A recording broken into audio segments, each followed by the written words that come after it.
Hello and welcome back to another episode of Uncovered, produced by TVC 22. I'm your host, Bruce Dela Cruz.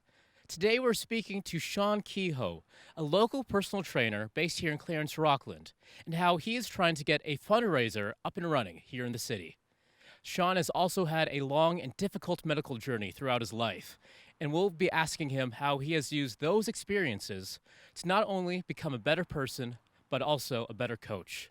Stay tuned and watch the entire interview to find out more.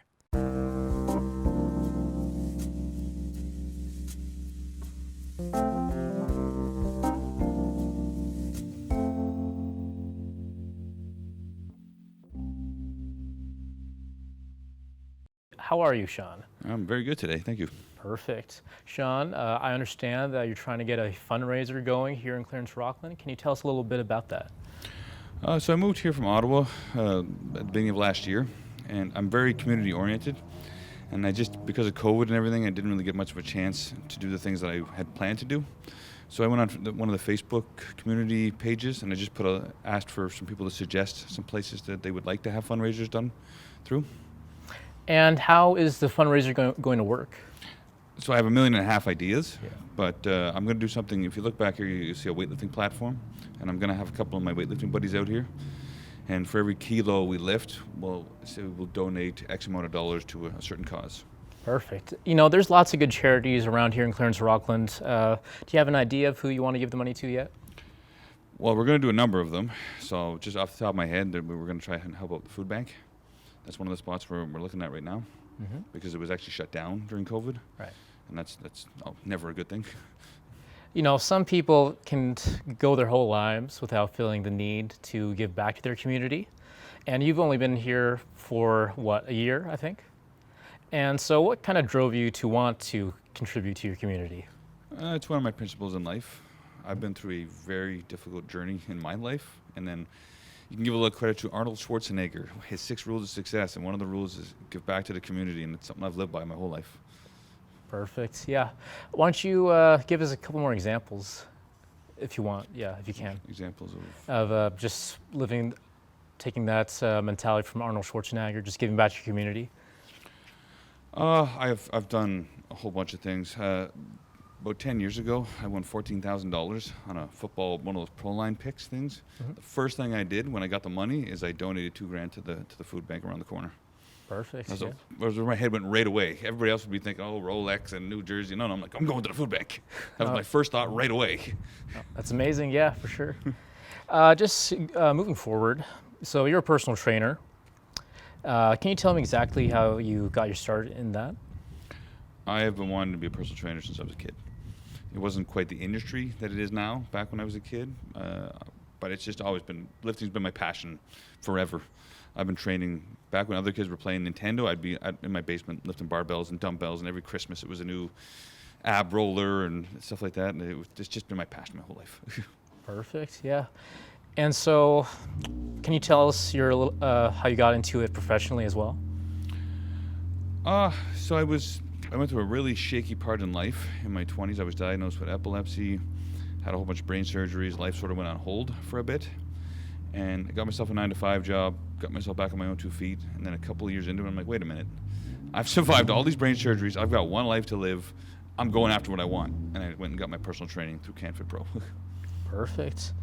And so when you got your certificate to become a personal trainer, you had your own business and everything? Yep, I have my own business, Shaun Kehoe. Yeah. It's called Shaun Kehoe Fitness right now, and there's 2 different versions of it. Perfect. But let's bring it back to 2020. You know, lockdowns. When they started, what happened to your business? It basically went down the drain because most of the clients that I work with are people with disabilities or special needs, and I can't work with those people through Zoom. It doesn't work that way. So I got to keep a couple on there online, but most of the people I had to everything just went on hold for a couple of months, and it was really disturbing. Right. And how were you able to bounce back? I just it gave me some time to rethink things, plan things over again, get my name out there a little bit more, and things have just gotten back up and running, and I put my name out here more in Rockland, and things are going in the right direction. Could you tell us a little bit more about your clientele and how you specialize in working with people with disabilities? So I've been working with people with cerebral palsy, autism, Asperger's, ADHD, a whole bunch of different medical conditions because I've been down that road myself. I have hydrocephalus, epilepsy, asthma, and a bunch of medical conditions myself. I've worked a lot with these people. I just recently became certified as an autism exercise specialist. It was one of the best days of my life. And I've been working with someone with autism for over 2 years now, and it's been an incredible experience. And so you've been working with them for a long time at this point. What are some of the greatest things you've accomplished with them? Just helping them show that they can do a lot of the things that the world tries to say that they can't do, or that people are just too scared to let them do. Right. It's not that people don't want to work with people with disabilities, they're just too intimidated by it. Mm-hmm. I'm not going to lie, when I started, I was terrified. But when I started to get used to it and I started to realize this was my calling in life, it became a whole different picture in my eyes. And then it's been one of the best things that's ever happened to me in my life. And how do you know Shaun here? My mom was trying to get me a trainer, but they wouldn't let a trainer to train a 7-year-old with disabilities, with all that stuff. So when she found Shaun, she figured out that Shaun had epilepsy, hydrocephalus, and cerebral palsy. So that's how we figured out about him. Perfect. And what do you enjoy most about having Shaun as your personal trainer? The fact that the weights aren't that heavy. I mean, some of them are, like those big ones with like 4 bars. That's hard. And last question there, Matt. What's the best thing you've learned from Shaun so far? Never give up. My man. Yeah, boy. What? See what I mean? I drill it into all my clients. You do not quit. He's only 11 years old, and he's saying that. That is my boy. Ow, my elbow. Quit is not in our vocabulary, right? We don't do that. And so you're all about breaking barriers and breaking down these walls, removing kind of the stigmas around it? Absolutely. I have a client with cerebral palsy that can't even put her feet on the ground, that can bench press 200 pounds. She can't even plant her feet. If she can do that, you can do anything. Exactly. And just kind of going off of that, when it comes to being a good athlete, being physically fit is only part of it. So what kind of other things are you trying to teach your students? So I'm a huge advocate for mental health. But everyone has their own ways of being healthy in that way. Mm-hmm. I'm a diehard laugher and joker. If you don't laugh at least once with me while you're lifting with me, I'm not doing my job. When you come in to work with me, whatever's bothering you, I want it to be gone by the end of the session, if not right at the beginning. So I'm thinking 30,000 things at once. Yeah. But again, I'm a huge advocate for mental health. Just everyone has their own methods. That's where weightlifting's been one of the best things for me. Mm-hmm. But taking care of yourself when you're stressed out, relaxed, rest, do what you have to do to get yourself in a better state of mind, because you can take care of your body all you want. If you're not healthy up here, you're asking for trouble. Yeah. So I also read on your website that part of specializing in training people with disabilities is that you try to think outside the box. So can you describe a little bit of your methods in that regard? Well, something I learned in the recent certification I got is that when you're working with people with disabilities, there really isn't a box because you do whatever works. Right. I have to push towards what this person likes and what they're interested in, and then I have to use what they're interested in as a tool to help them go towards the goals that we're trying to achieve in the gym. Mm-hmm. So the person that I work with autism likes to hike, he likes to be outdoors. So we do a lot of log flipping, we'll do overhead presses, but we're going to use pieces of wood. We're not going to use the weights. And he's so much more into it, and you should just see the look on his face when he does it. It's amazing. And you talked earlier about not being able to teach your students through an online platform like Zoom, just because it just doesn't work. And so is this one of the cases, just because they need to be there and they need that social aspect? Yeah, and for them to trust you, you have to be there with them. Right. through a screen, it's just not the same thing. Mm-hmm. It's just not the same feeling of comfort, of trust, respect. It's just not the same thing. And it's just totally different when someone is there coaching you, and you can hear them. They're watching your every move, and they're there along the whole way just to coach you through it. Yeah, it's a total different experience. If something goes wrong, I'm able to. They know I'm here to help fix it. Yeah. They don't see me on a screen sort of rolling my eyes going, I'm not there, I don't know what to do. Mm-hmm. I'm right there and I can handle it on the spot. Mm-hmm. Do you find the disabled community that they're underrepresented and kind of underfunded? 100%. Yeah.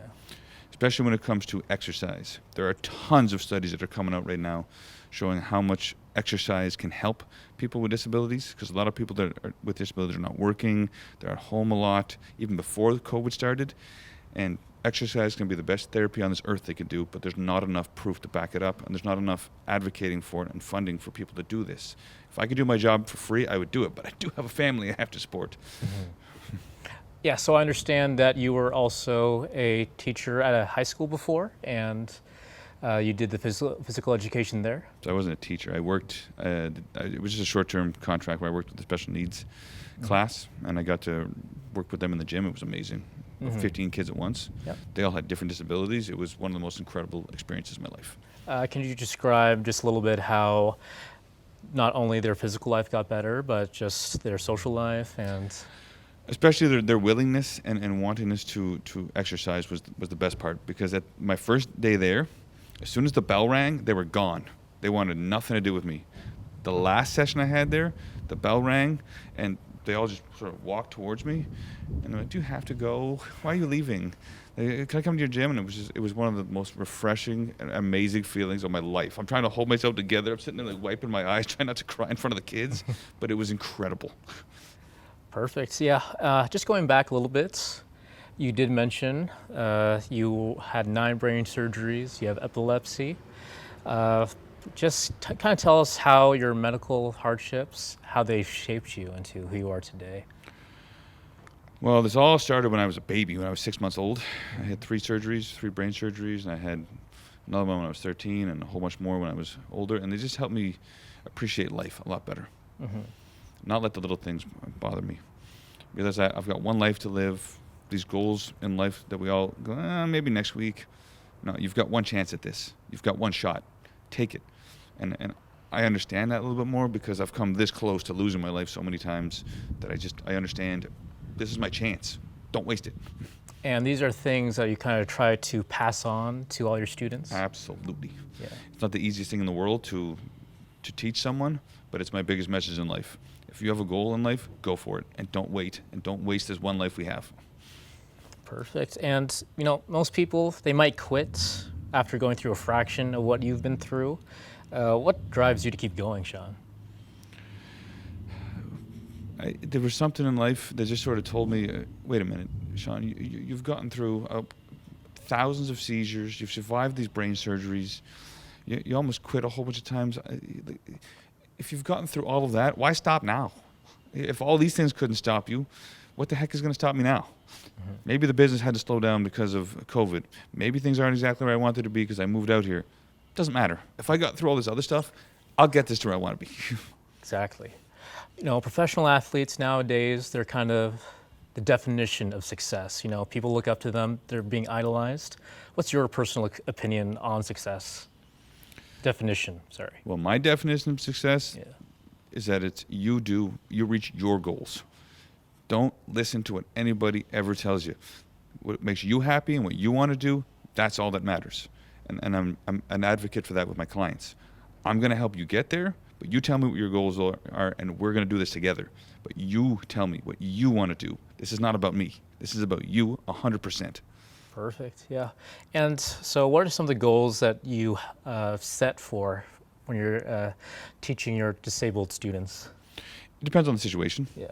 I had a client that he has cerebral palsy, and his grip was really off compared to one side to the other, so our goal was set to even them out. And again, that was one of the most amazing experiences of my career, when his mother called me up and he came back from a physical, and they said that his his cerebral palsy side had equaled in grip strength to his non-CP side, and I started running around the house like I just won a lottery ticket. It was amazing. So, kind of going back to the first thing we're talking about, just being involved with your community.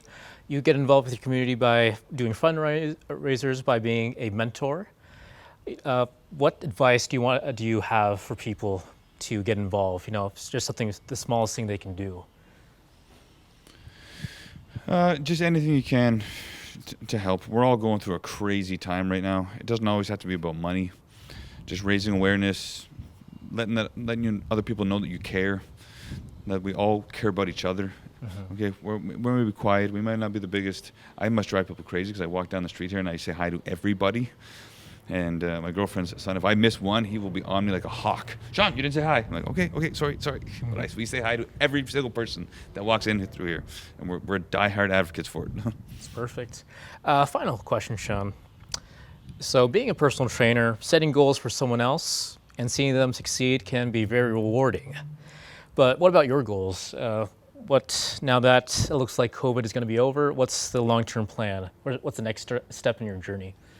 Well, in regards to my personal training, I just want to help as many people as I can. There aren't a lot of people that you would, if you went and Googled personal trainer for people with disabilities, you're not going to find too many people. So I'm trying to get my name out so I can help others. I also compete in weightlifting, so I'm dying to get back on the platform and compete again. And I'm also a public speaker, so that's my next. There's my A, B, and C. My third one is to get back up and start speaking again. And before we end, why don't you tell us a little bit about being a public speaker? That was another thing I was born to do. I got thrown into it by accident, probably about 5 years ago. Epilepsy, Ottawa. Needed a speaker at City Hall, and they just said, "Shaun, do you mind if?" I'm like, "Okay." I wrote a speech, but 3 words in, I'm like, "Screw it," and I just threw it, and I just did it on the spot, and I found a calling in life. I just feel so comfortable when I do this kind of stuff, and I get to talk about what I've been through. I'm actually in the middle of coaching for a TED Talk right now. Oh yeah. So it's really cool. Perfect. Thank you again, Shaun, for agreeing to speak to us. No problem. I'm all about helping the community as much as I can, and if this can help at all, I'm in.